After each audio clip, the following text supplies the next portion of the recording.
MRI is about a $6 billion a year industry. So it's not a trivial application of superconductors at all, but the biggest critic of superconductors is that it is actually the only application. So what I want to do tonight is try to convince you that that actually is not the case, and there are a number of other potential applications. But there's quite a story to tell here, and what I'd like to do is begin by acknowledging my research group. A number of them are here today. So we have Hua Shi, and she's done most of the materials development work I'm going to be talking about this evening. But I've got, as you can see, an army of other people here. I'd also like to point out John Durrell, who looks after characterization in my group, Mark Ainsley modelling, and then Archie Campbell, who's emeritus professor who describes himself as a postdoc in my group. And he sits with the students every day, and what an asset he is. And here they all are, and there's Archie hiding at the back for some reason, and Hua's here. Okay, so here's this overview of my presentation. I'm going to talk about the background, and there's quite a background to talk about. I'll talk about the main properties of bulk superconductors, recent developments, and then really get to the nub of what I want to say, which is to talk about other applications, and then to summarize at the end. So I guess the story begins in 1911 with the Dutch physicist Camerlingh-Onnes. And there was a battle between Camerlingh-Onnes and Lord Kelvin, and the battle was who could liquefy helium first. And Camerlingh-Onnes won with spectacular results, as you'll see. Superconductivity is now observed in more than 20 metal elements and more than 1,000 alloys and compounds. It really is an extraordinary property of materials. And it's produced 12 Nobel Prize winners, and I don't think there's any subject in any discipline that even comes close to providing 12 Nobel Prize winners. And that kind of tells you about the excitement and the challenge that goes with the subject. So here's Camerlingh-Onnes looking very grand in his laboratory in Leiden. And here's the plot. It's the resistivity of mercury versus temperature. And down it trundles this nice linear slope.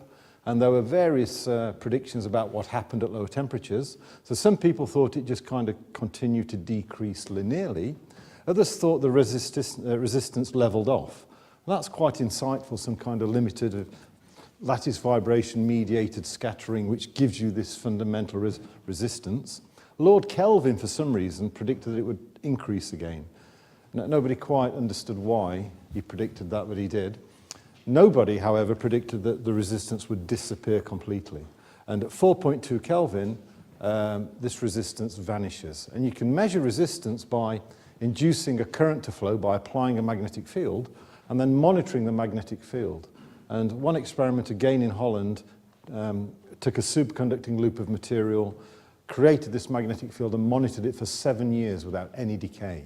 So this really is a zero resistance state. It's extraordinary. Well, I said Camerlingh-Onnes discovered this. Some people say it was Camerlingh-Onnes and student.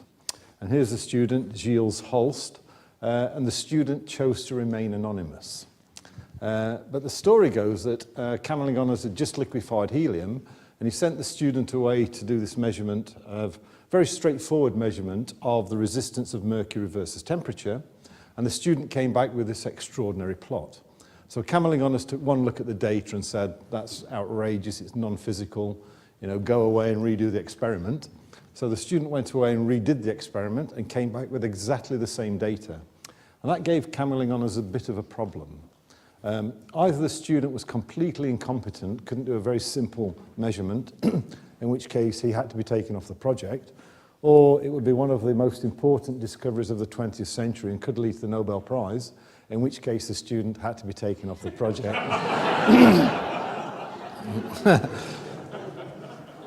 So poor old Gilles Holst barely gets a mention. So what are the general properties of superconductors? Well, first of all, there's no measurable flow, no measurable resistance to the flow of current below a well-defined temperature. It absolutely goes away. If it's AC current, there is some resistance, but DC current completely goes away. That means you can potentially generate very large currents without any energy loss in the medium that you're generating the current. Superconductors behave as perfect diamagnets. So if you approach with a north pole, a superconductor will become a north pole, and we'll be demonstrating that a little later on. And that means you can potentially generate very big magnetic fields. If this current flows without limit, that's not true, but getting on without limit, and field is generated by current, then large fields give you large currents. One point at the bottom here is that to get a really big magnetic field, you want a current flowing on a very large length scale. So that tells us straight away that big samples carrying large currents is the thing you want to generate large magnetic fields. So the bigger the sample, the bigger the current, the bigger the field. So here's a bit of GCSE physics. It's Faraday's law. And Faraday's law says that if you expose a conductor to a changing magnetic field, d phi by dt here, then you induce a voltage. And that voltage causes a current to flow. And that current will generate a magnetic field that opposes the change that's causing it. That's Lenz's law. And that's signified by this minus sign here. So flux changes, we induce an EMF in the conductor. Current flows, we generate the field, and the field we generate opposes the change that's causing it. So if you take a piece of copper, you approach it with a magnetic field, you induce a current, it decays away after a few milliseconds, the copper warms up a little bit, but you don't notice. In a superconductor, what's going to happen is we're going to induce that field, so we're going to induce that current, and it won't decay away, so the field that it produces will persist. And essentially that results in the resistance to motion of the conductor in a changing magnetic field, or into some very spectacular levitation effects when we start looking at superconductors. So I don't want to dwell on this plot for too long, but this tells us that superconductors are diamagnetic. This is the minus bit of the Lentz-Faraday equation. So here we're applying a magnetic field on the horizontal axis to our superconductor, and our superconductor is becoming magnetic. It's exhibiting a magnetization, and that's in such a sign, such a way to oppose the change that's causing it. And if there are no Demag effects, then this angle's 45 degrees. So if we apply half a Tesla, our superconductor generates minus half a Tesla. So that means since flux has a beginning and an end, our external field's in this direction, our internal field is equal and opposite to our external field, which means the field in the superconductor is zero. So one peculiar property of a superconductor is that it will expel magnetic flux from its interior. It's called the Meissner effect. And materials that collapse at some well-defined field here are called type 1. Type 1 superconductors are pretty useless for applications. Fortunately, there's a second type, type 2, and rather than superconductivity collapsing at a well-defined field, it gently goes away. And this upper critical field here that superconductivity disappears at can now be more than 200 Tesla. And we'll talk about fields and their size a bit later on. But what happens at this point is that rather than the superconductor keep all the field out of its interior, field starts to penetrate the interior of the material. So for this region here, which we call the mixed state, there are regions in the superconductor that contain no magnetic flux and regions that do contain magnetic flux. And it's within this mixed state that we can potentially generate very large currents and very large fields. Okay, so just to summarize the magnetic properties of superconductors, in some way they're easier to understand than normal conductors because there's no resistance, but eddy currents flow on the surface of the superconductor to maintain this zero internal field below some critical field. Above that field, BC1, field starts to penetrate the superconductor. Eddy currents are induced by the applied magnetic field, so a changing field gives us these currents. And both surface currents and currents within the bulk of the material contribute to the magnetic properties of the superconductor. Okay, well, let's go back again to actually primary school, I think now. So we're regressing steadily here. So this is a bar magnet, and this is an experiment that most children have done. You take a bar magnet, you put a white piece of paper over it, and you sprinkle iron filings, and that's what you get.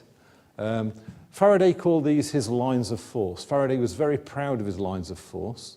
And what Faraday said was that if a free North Pole existed, which it doesn't, but if it did, and you released it anywhere in space, it would be attracted to the South Pole, but it would follow one of these force lines.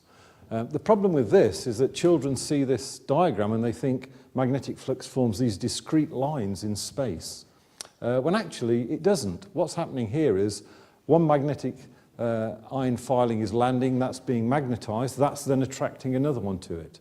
So if you repeated the experiment, you'd get lines again, but they'd be different lines. In free space, magnetic field is actually a continuous variable. It's like increasing the velocity of a car or the speed of a car. It doesn't increase in stages, it increases continuously and smoothly. However, in a superconductor, lines of flux do exist. It's extraordinary. So here we have a superconductor actually produced in Oslo, and as soon as flux enters a superconductor, it becomes quantized. It actually forms thin filaments of magnetic flux. And you can see them schematically here threading through the material. And you can actually see these lines of flux. You can decorate your sample with something that's magnetic and offers contrast under some microscopy. And that's exactly what's happened here. We apply the magnetic field, it penetrates the superconductor, you decorate it with something magnetic, and you see this beautiful array of individual dots. Each dot is a flux line looking through the material. And you can even see we get this nice hexagonal pattern here, which tends to tell us that the magnetic flux lines are free to interact with one another. There's nothing stopping the motion of these flux lines.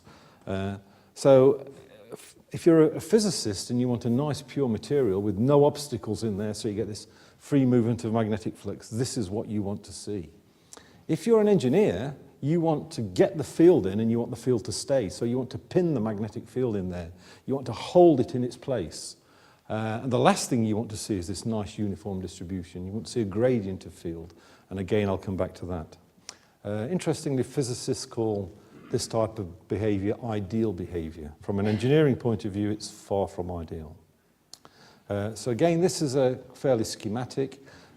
If we now have a material carrying a current, so here's our superconductor with all its flux lines in there, and we're passing a current from left to right. We've got a magnetic field that's vertically oriented. Here we've got a cross product, and that just conserves the orthogonality or the 90-degree relationship between the variables.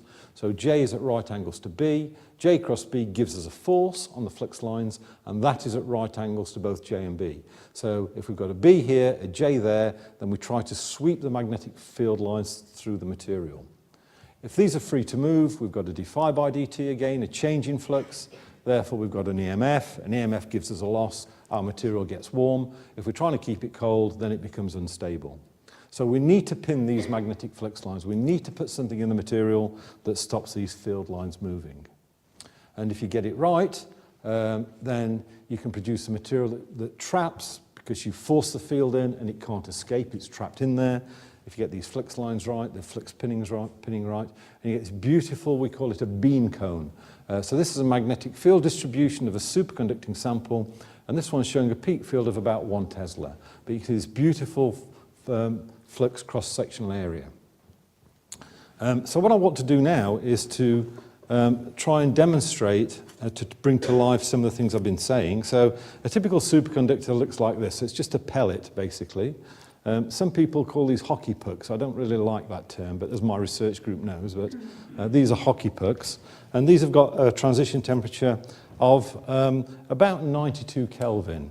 And the significance there is that we can use liquid nitrogen to cool them, because liquid nitrogen has a boiling point of about 77 Kelvin. So if we cool these down,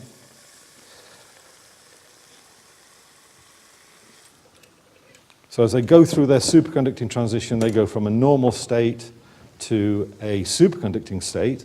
And I've got a fairly simple magnet here. It consists of 3 magnets, north pole up, then an annular magnet around it, south pole up, then a final annular magnet with north pole up. So if you look at the cross-section of the field, it does this. It dips in the middle. And what I'm going to do when one of these materials is cold, I'm going to bring it down to the surface of the superconductor. We're going to get this equal and opposite magnetic field induced. And I'm not going to force flux into it, but I'm just going to let it sit in this magnetic cusp. And it'll sit there nice and stably. And if I try to displace it, it will just simply fall off, because we're in a state where flux isn't actually penetrating the material. So there's quite a significant thermal mass here, so it takes a few seconds to cool down, but we're getting there. The second experiment that I'm going to do after that is I'm going to do the same thing again, but I'm going to force the superconductor down onto the surface of the magnet. So I'm going to make flux go into the superconducting material. I'm going to do work on the material to achieve that. But when flux is in, it's hard to get in. it wants to stay in. And you'll see we get a very different system. So the second system I demonstrate, the superconductor and the magnet will become a single system regardless of the fact that there's no contact. So I think it's easier to demonstrate than to describe. So here's the first part of the demonstration. So there's the superconductor, kind of just sits on the magnet. If these were two permanent magnets, there'd be an instability. The top magnet would flip over and north would track south. But you can see that's pretty straightforward there. But if I move it to one side, it just falls off. There's nothing keeping it there. So the next experiment is to do exactly the same thing, but to force field into the superconductor. And what I'm demonstrating here is the effectiveness of pinning centers. So you get flux in, it wants to stay there, and unless I apply a big force, the superconductor and the permanent magnet will form one system. So I'm forcing flux into the superconductor, so it's levitating again, but now I've got a single system, so I can even turn the thing upside down.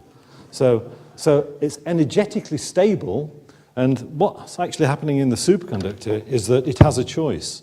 It can allow flux to move and therefore generate internal energy, and therefore its entire energy state goes up, or it can keep the magnet where it is and not have to cope with this internal redistribution of flux and current, and its net energy state remains low.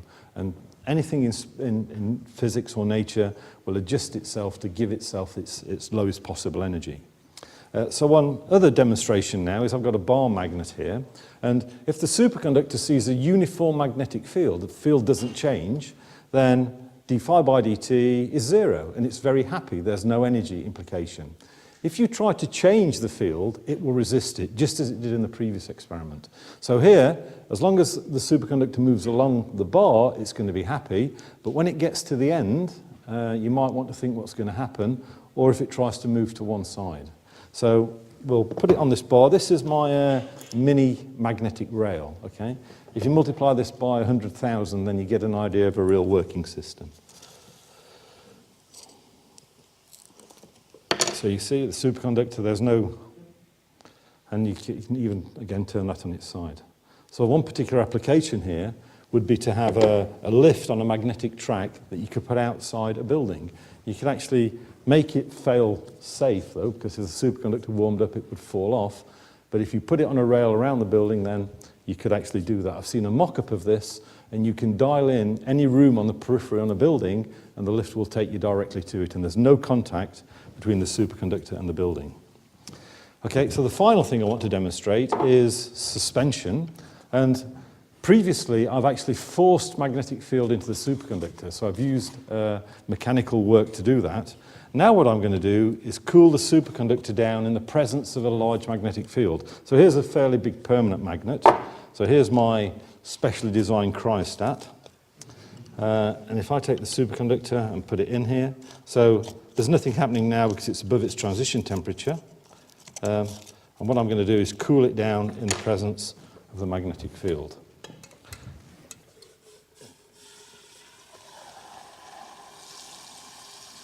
So what I'm using now is temperature to pin magnetic flux in there, because the field lines will be frozen in when this becomes superconducting, and to see where it gets us. So there's a slight issue in that polystyrene is not the greatest load-bearing material that I've come across. And now these two should be a single system, so I ought to be able to pick this up, which I can. But now I've got to try and separate it. So sometimes this is a bit tricky to do because the forces are pretty big. Okay, so now I've taken the field from the magnet, I've done work on it, so we're not getting anything for nothing. And now I ought to be able to reconnect the two, and we should have a stable system. Okay, so that'll suspend away until the superconductor warms up. So it's not just levitation, it's suspension that can work as well. If I just move this to one end, then you might be able to see a bit more.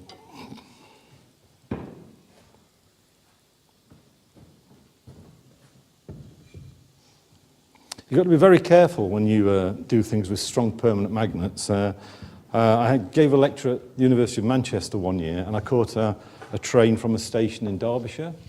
And I sat outside, this is my family here, they can testify to this. So I sat outside on this metal bench, and the train pulled in. So I stood up to get on the train, and my bag refused to come with me. So this train's full. I had to stand on the bench and kick the magnet off. And you could see when I got on the train, people were moving over, so I couldn't sit next to her.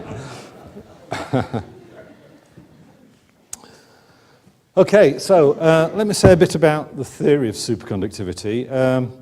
This isn't particularly helpful from an engineer's point of view. We believe the materials superconduct and we design with them. Property of superconductivity is really something for the physicists, but what's actually happening, and it took until 1957, from 1911, almost 50 years to have a credible theory, is that rather than electrons in the material that carry the current repelling one another, they find an environment in which they can attract. It's extraordinary. It's a real quantum mechanical description. I'll try and describe it in real space in a moment. But two pairs, or a pair of half-spin entities, we call bosons. And bosons are described by different statistics than individual electrons. And a whole bunch of things can happen if that's the case. And this pair of electrons is called a Cooper pair. And Cooper received, surprise, surprise, the Nobel Prize. And they actually couple up by having opposite spins, but otherwise identical energies. And essentially what's happening is that if you take a very specialized lattice of charged particles, positively charged, and you put an electron in the vicinity, you get a contraction of the positively charged lattice around the first electron. And then a second electron, rather than seeing the first electron, sees the buildup of charge around it and is therefore attracted to it. So via some complex interaction with this very specialized lattice, electron 2 is attracted to electron 1. And it's this coupling that reduces the energy and therefore will happen if it's possible. This is actually called, the contraction of the lattice is called a phonon. And obviously, if you go to high temperatures, these lattice ions are vibrating around all over the place, and any small contraction can't be seen, which is why superconductivity is traditionally a low temperature phenomenon. If you type Cooper pairs in on the internet, this is what you get. It's a print by Alison Cooper, and there are two pairs, and I gave this talk at a school once, and a young woman came up to me at the end and she said, this picture, everybody knows that's not true. And I said, why? She said, because one of these would be upside down if it were a real Cooper pair.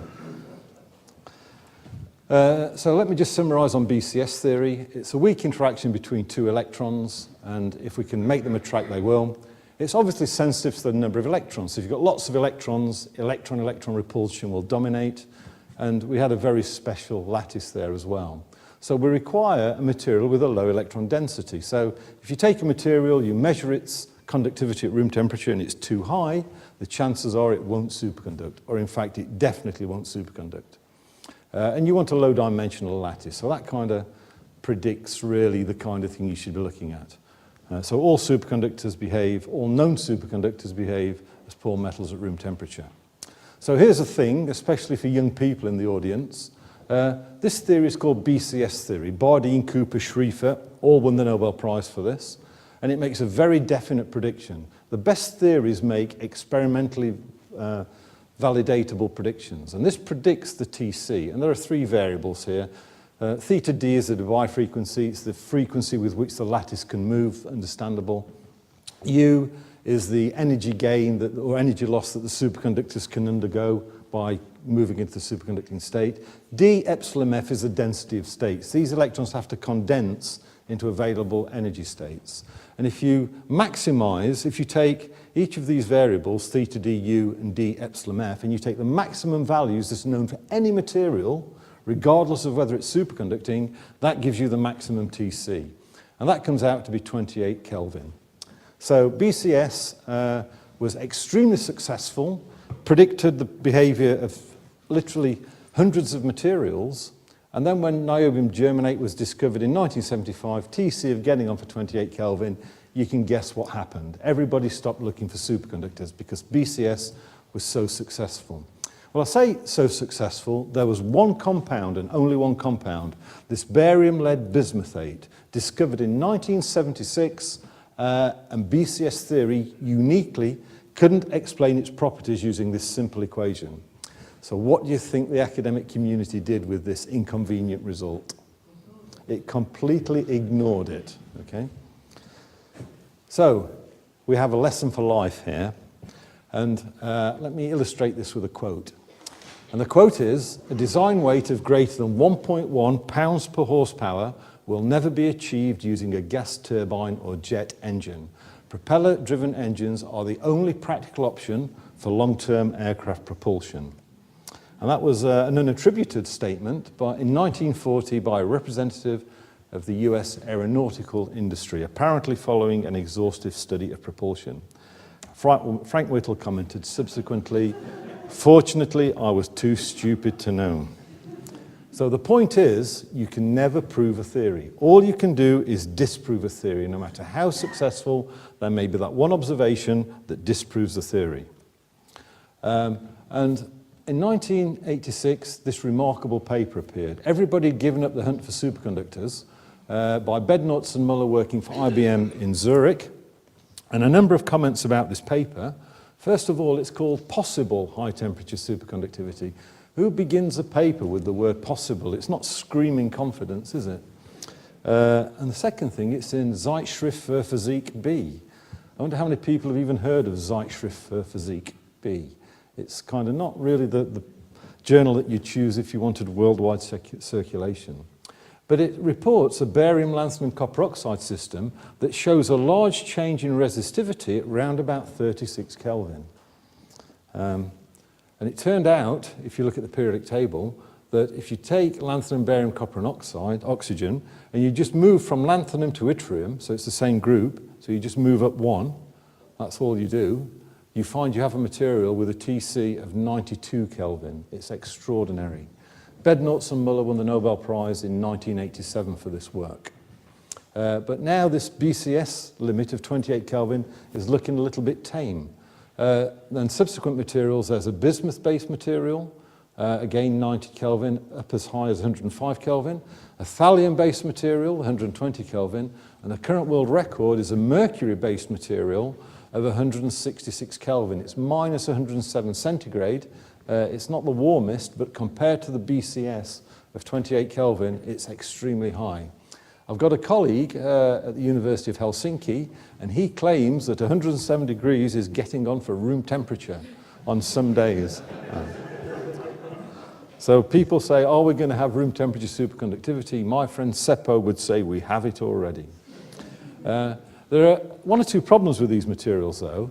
And that is that although these temperatures are above that of the boiling point of liquid nitrogen, they tend to be ceramic materials. In sintered form, they have grain boundaries, and grain boundaries are not very good for carrying current, so you need to get rid of those grain boundaries. So things like lots of grain boundaries, you might get small current loops, but you need a big sample carrying a big current. The BCO materials tend not to be granular, but are very sensitive to applied field, not so good if you're trying to generate a field. YBCO, yttrium, barium, copper oxide, the rare earth barium, copper oxides are more granular but are not sensitive to the applied field. So it turns out the candidate materials for generating high fields, and these are fields compared to the field you can do with permanent magnets, are yttrium, barium, copper oxide, samarium, barium, copper oxide, neodymium, barium, copper oxide, and there's a relatively new material based on gadolinium that shows even more potential. But YBCO, ironically, the first material to be discovered with a TC above the boiling point of liquid nitrogen, really shows the greatest short-term potential for applications. But you've got to be able to make it grain boundary free. This material here, you see this thing still levitating, it's suspending, is yttrium, barium, copper oxide. So how do you go about making it grain boundary free? And you can see the logo here of the Bulk Superconductivity Group. You can see this single grain material. These fourfold facet lines tell you it's a single grain. And we've got a seed crystal that we're growing it from at the center.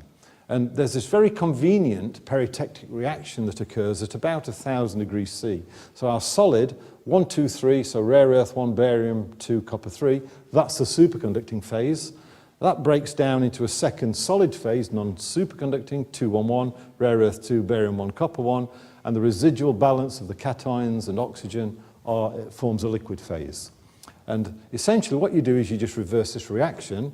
You partially decompose your material, you add a structurally compatible seed, and then you cool it back down slowly. You nucleate and grow at the position of this seed.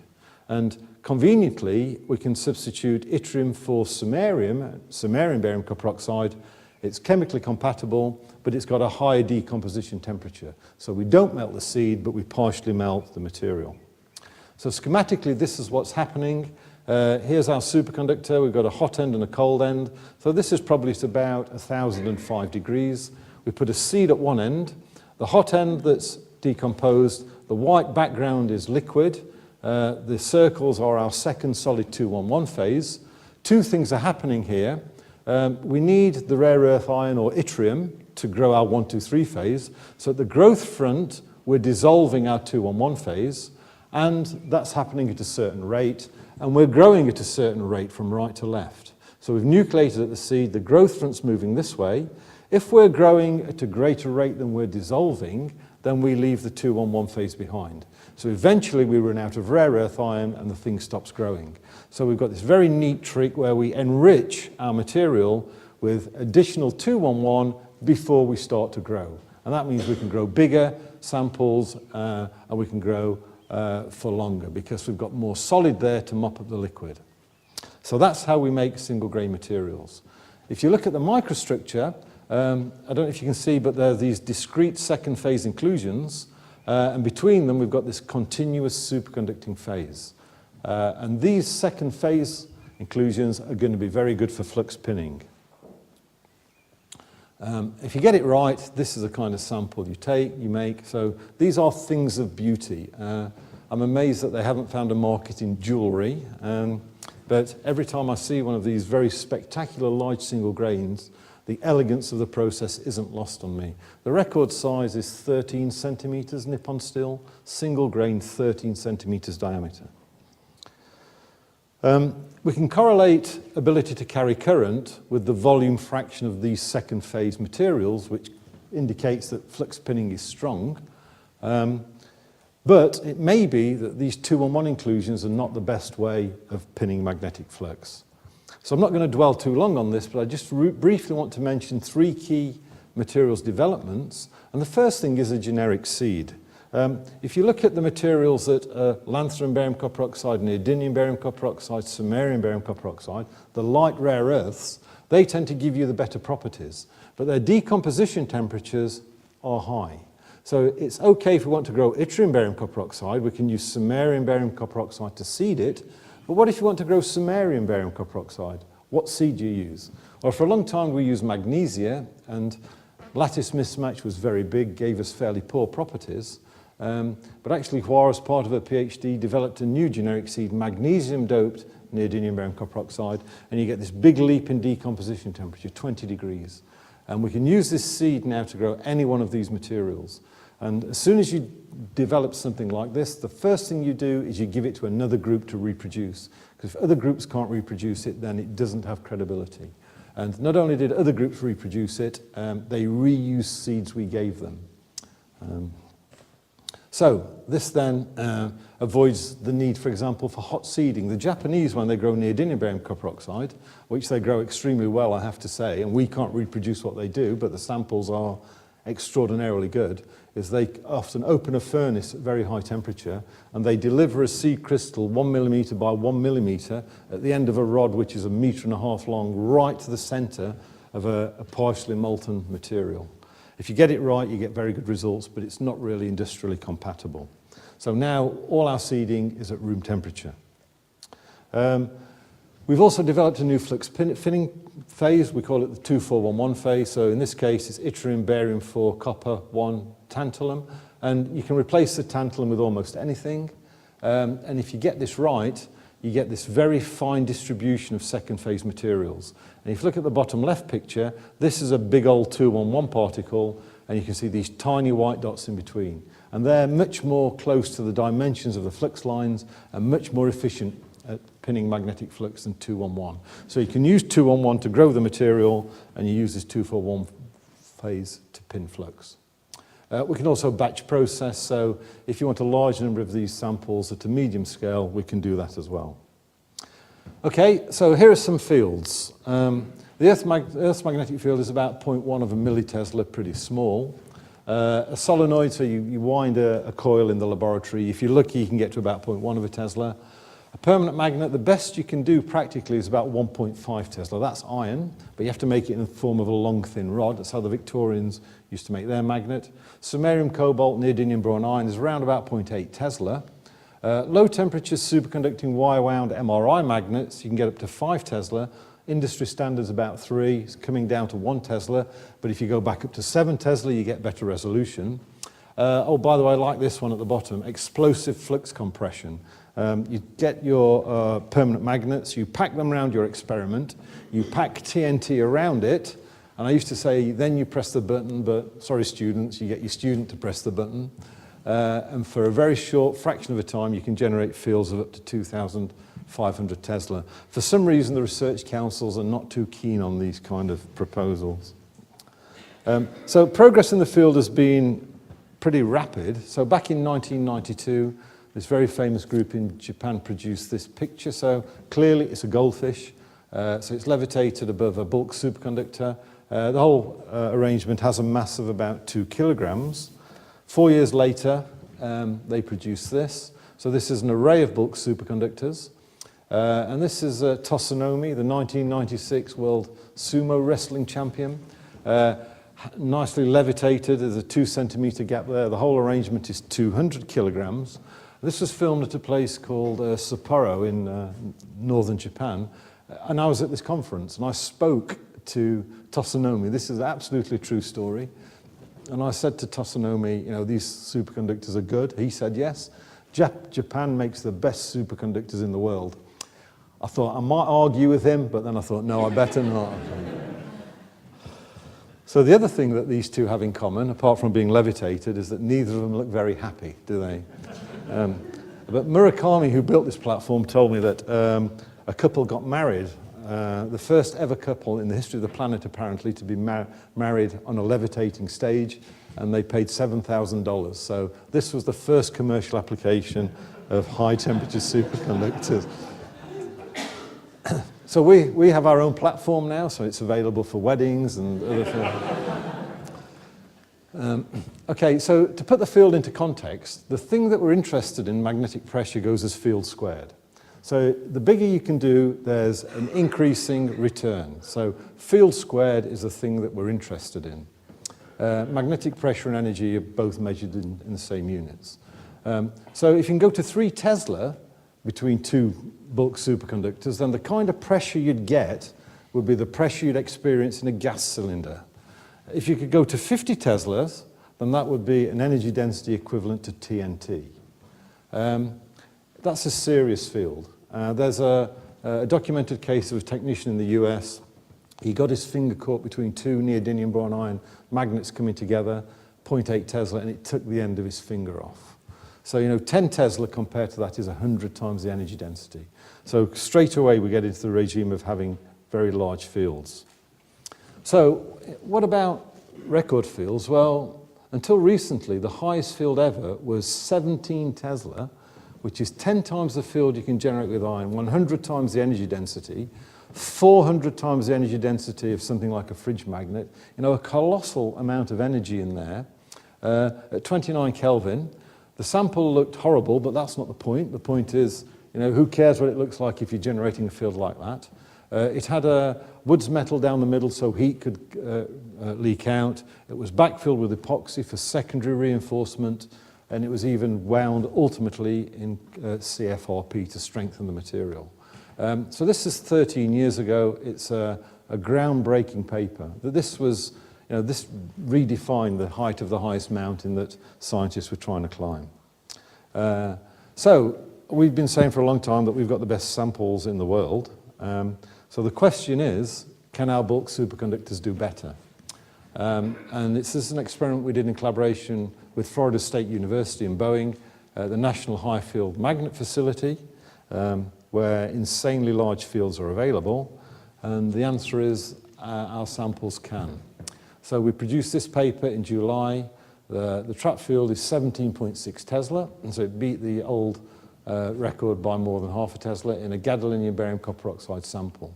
But the point about this is it's a standard sample. You make it, you just take a steel band, you heat the steel band, you drop it on your sample, and off you go. No specialist machining, no specialist reinforcement, no thermal management of the sample. So that was a new record, and this was the arrangement. We took two samples, we put them in a steel container, we reinforced the thing with a steel band, and then you cool the whole thing slowly. You apply your magnetic field, then you remove the magnetic field. And here are the results. So if you look, we've got a whole set of Hall probes across the sample to measure field. If you look at the one in the center, we apply the field, we remove the field, and measure how much field is left. And you can see here we have, this is our record field at the center of the sample when we have no applied field. It's got a massive energy density, and it's about 12% of the energy density of TNT. So when we do this experiment, quite often we put one sample in there and the forces are so big you get 3,000 samples out. But you know that's happened because you've heard it. If we now allow the sample just to warm up, at 50 Kelvin it's still trapping 10 Tesla. 50 Kelvin is a temperature you can achieve using a thermoelectric method, so something you plug into the wall will generate 50 Kelvin. So it's, I would argue it's a technologically accessible temperature that avoids the needs for liquid cryogens.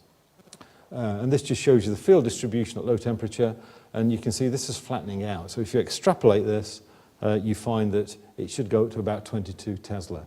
And right now, John Durrell, with a student, Jordan Rush, is over at the National High Field Magnet Laboratory trying to beat our own record. So when Rebecca said phones should be quiet at the beginning, I thought, it's a pain, but I'll turn it off. So he might be trying to ring me right now. So bog standard samples, the kind of samples that WAR can churn out, what do they trap? Well, at 50 Kelvin, it's about 7 Tesla. Remember, the field we're competing with has got an energy density of about a 50th of this. So that gives you an idea of how practical it is to make materials routinely that can generate fields that are huge compared to the fields available. Okay, so I've got to share this with you.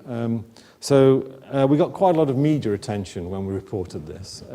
Virtually everybody wanted to know about these samples. So I spent a lot of time on the phone explaining, and it's very difficult, the significance, what the materials are. And then one journalist pushed me, and she said, but how much material is there? So it's a pellet, it's 11 millimeters thick, it's 2.4 centimeters diameter, pi r squared times. No, how much material is there? So it's actually about the same amount of materials you'd get in a golf ball. So all of a sudden, our superconductor became a golf ball sized magnet. Well, you can just about live with that, but then journalists speak to each other, and before we knew it, it actually became a golf ball. And a journalist rang me up and said, what about this levitating golf ball then? And I said, yeah, they're amazing. You have a magnetic tee, and there's no mechanical contact, and off you go. Okay, so I just want to finish off by really answering the question that I posed at the beginning, and that's to talk about other applications. So the first application, quite obviously, is Maglev. So this is low loss, it's stable. None of the demonstrations I gave you tonight has got any active control. There's no electrical input whatsoever. It's completely passive and it's stable, as you can see, as other magnets, permanent magnets aren't. So Maglev is a good one. And here's the first Maglev carriage. It's at the Southwest Jiaotong University in China. This has carried over 40,000 passengers, a total distance of around 500 kilometers. The track length, 4 meters. But you see, it can carry getting on for a ton, and there's a huge lateral resistance, so it's very stable. And again, the only energy input here is to keep the superconductors cold, and they're located actually in the carriage. There's a cryostat that's been designed, and here it is. and this cryostat's got bulk superconductors in here, and it's cooled with liquid nitrogen. Here's our magnetic rail, and you cool it in the presence of a magnetic field, just as I've done here. So if you were to turn this whole thing upside down, apart from spilling liquid nitrogen everywhere, you get the principle. And this demonstration shows you just how stable this whole system is. So you see, laterally it's got a complete degree of freedom, only air resistance, it won't change. I hate it when that happens, but it keeps the audience awake. So you can see this is completely stable, and there's a very good healthy gap there too. So the challenge then is to try to remove this using brute force, and apparently it's trying. Yeah. So I think we believe him. So you can see it's completely stable to motion. So this fell off, of course, because liquid nitrogen had gone. So this material's not superconducting at all now. So there's no interaction with the magnets. That's the only reason it fell, because it warmed up. Flywheel energy storage is another good potential application. So Boeing have a device. So this is a flywheel. It's a fiberglass wound flywheel. And by putting your energy into a flywheel, you can do things like load leveling. I'll say something about that in a moment. But you want to avoid mechanical losses, so you don't want a mechanical bearing. So we provided, I think it was about 64 samples. We made this superconducting plate array. There's a magnetic imprint in the bottom here, and the whole thing just sits above our superconductors, and the thing spins round. And the advantage there is that if you take batteries, you can store the energy, but you can't get the power out. If you take flywheels with mechanical bearings, then you get this rapid decay in energy. If you use a superconducting bearing, no mechanical contact, you get the retention of a battery, but you get the ability to take power out. And you can do this for load leveling. If you think about how power stations operate, where you have these huge variations in demand for power, from virtually none at all in the evenings, in the night time, to a huge amount when it's half-time in the cup final. And our power stations have to sit there in a suboptimal position in terms of their output, just waiting to meet the demand. And there's legislation which says that they have to respond by a certain amount. It's much better to have power stations that are despecified, but with a constant output, and in periods of under demand you store it, periods of over demand you subsidize it. And things like underground systems are moving towards flywheel energy storage. Motors and generators, the force or the torque is a product of two fields. If you can go to bigger fields, then you can go to smaller devices for the same torque. Smaller and lighter devices. There are parts in the UK that you physically can't deliver a large machine to. It's impossible to get it to that particular place. So you could revolutionize that. So again, if you just were to save 0.1% in efficiency, that would be cost savings of hundreds of millions of pounds potentially just in the UK alone. There are things like medical device applications. So again, you have to think out the box because these are new applications. But one particular application, again, being worked on in Japan, is that you use this very sharp focus field to help you deliver drugs. So if you've got a drug that's got a magnetic character, rather than saturate the body with the whole drug, which gives unwanted side effects quite often, you use the tip of this field to localize the drug within the human body, then you remove the field. So you only release the drug at the point that you want to treat. So this has got huge benefits in reducing side effects. Quite often there are bits of the body that you can't operate on. So if you could actually treat it locally using this technique, that would be a big breakthrough. So again, surgery is difficult, it's a good technique. And if it's an obstinate disease, then you can focus the treatment where it's needed. And here's the first MRI scan. This is a mouse embryo taken using a bulk high temperature superconductor. So 77 Kelvin. All right, it doesn't have the image quality that you'd expect of Mr. Beckham's knee when he gets a twinge in it and he goes to the top of the queue. But you can actually pick out the key organs of this mouse embryo. So imagine one of these in a doctor's surgery, probably £70,000.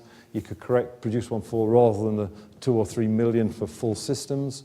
You could do a pre-diagnosis here and decide whether it's cartilage, whether it's muscular, whether it's a tendon issue, and whether the patient should go for a full-scale MRI. So one of these in every doctor's surgery, I think, would revolutionise diagnosis.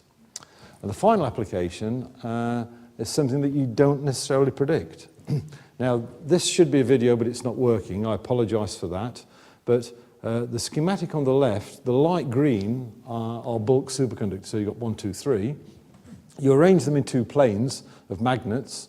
One resists motion in one direction, the other resists motion in the other. And if this were working, you'd see this base plate is vibrating violently. So is this one, but the top plate is absolutely static.